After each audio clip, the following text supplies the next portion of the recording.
একটা গুরুত্বপূর্ণ আমলের কথা বলবো আপনাদেরকে প্রিয় ভাইয়েরা।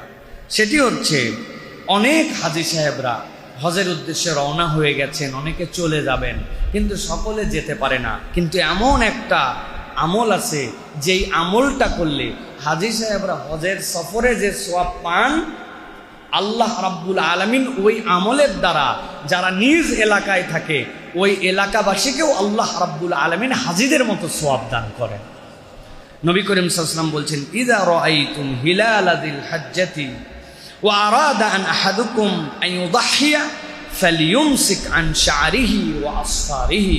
নবীজি সাল্লাল্লাহু আলাইহি ওয়াসাল্লাম বলছেন, যখন তোমরা কেউ জিলহজের চাঁদ দেখে ফেলো, ওয়া আরাদা আহাদুকুম আন ইউদাহহিয়া, আর নিয়ত করো যে আল্লাহ আমাকে তৌফিক দিচ্ছেন আমি কুরবানি করব, নবীজি বলছেন তার জন্য দুইটা ডিউটি। একটা, সে যেন তার নখগুলা না ফেলে, সে যেন তার চুলগুলা না কাটে।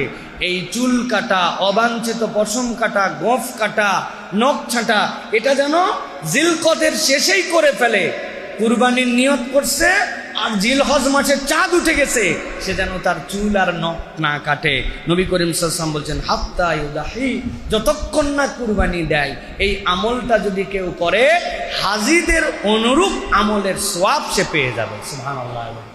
অতএব আপনার আমাকে এটা মনে রাখতে হবে, ওই দিন যাওয়ার পরে তো আপনি এটা যদি করতে চান, 10 দিনে আপনার নখ যদি আগের 7 দিন কাটানো হয়, আরো 10 দিন থাকলে 17 দিনে তো একদম বেধড়ক হয়ে যাবে, গফ তো বেধড়ক হয়ে যাবে। এই জন্য আমাদেরকে জিলকদ মাসের শেষের হিসাব করে প্রস্তুতি নিয়ে আমাদের এই আমলটা করার জন্য চেষ্টা করতে হবে।